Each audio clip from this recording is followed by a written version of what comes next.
할렐루야. 사랑하는 성도님들 반갑습니다. 오늘도 우리가 함께 이 매일의 묵상의 자리로 모였습니다.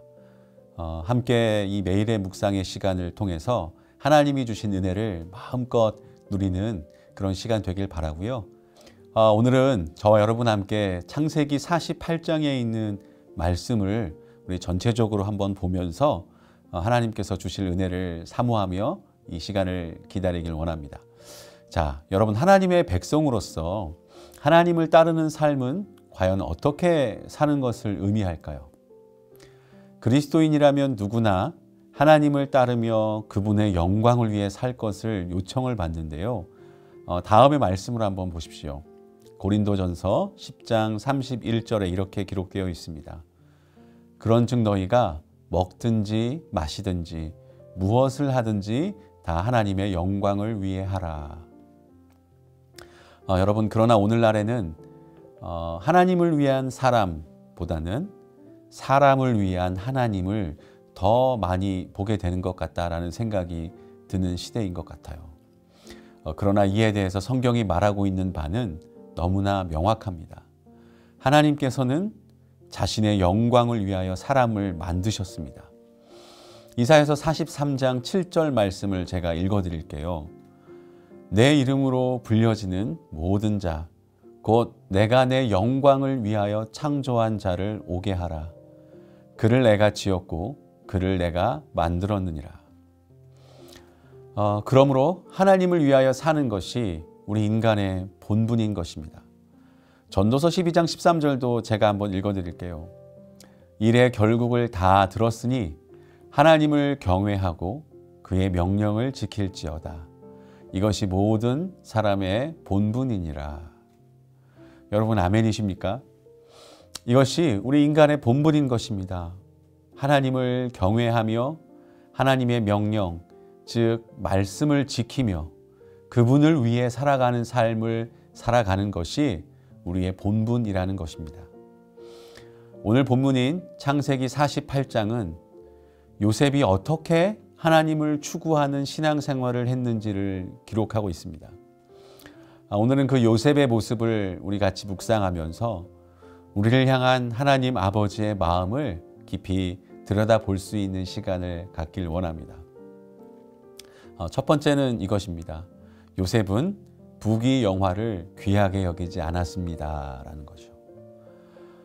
요셉은 야곱이 병들었다는 말을 듣고 두 아들인 므낫세와 에브라임을 데리고 아버지를 찾아옵니다. 그가 야곱을 찾아온 것은 물론 병문안의 목적도 있었습니다.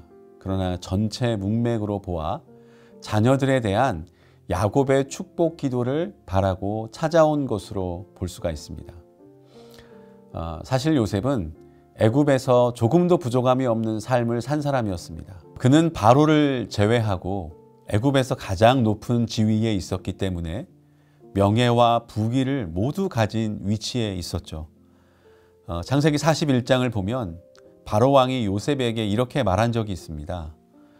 너는 내 집을 다스리라. 내 백성이 다 내 명령에 복종하리니 내가 너보다 높은 것은 내 왕좌뿐이니라 라고요.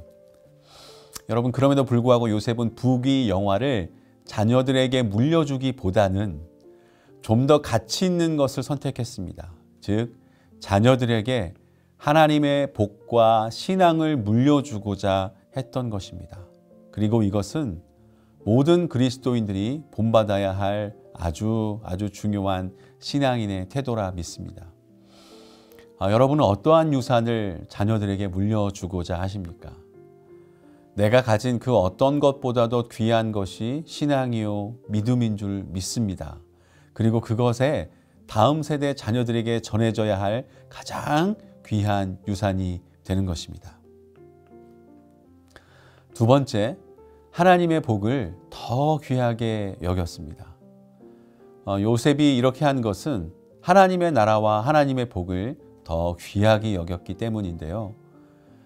이 같은 요셉의 태도는 모세의 모습과도 유사한 면이 있습니다. 히브리서 기자는 모세가 애굽의 영광을 버리고 하나님의 백성과 함께 고난받는 것을 더 좋아했다고 평가를 했는데요. 히브리서 11장 24절에서 26절입니다. 믿음으로 모세는 장성하여 바로의 공주의 아들이라 칭함 받기를 거절하고 도리어 하나님의 백성과 함께 고난 받기를 잠시 죄악의 낙을 누리는 것보다 더 좋아하고 그리스도를 위하여 받는 수모를 애굽의 모든 보화보다 더 큰 재물로 여겼으니 이는 상 주심을 바라봄이라. 마찬가지로 요셉도 육적이며 가시적인 애굽의 영화보다 영적이며 불가시적인 하나님의 영화를 더 사모했습니다.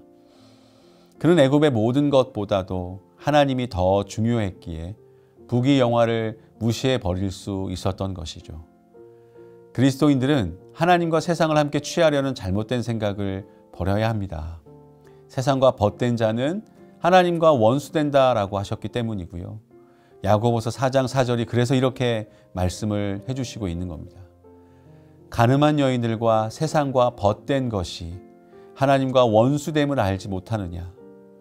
그런즉 누구든지 세상과 벗이 되고자 하는 자는 스스로 하나님과 원수되는 것이니라.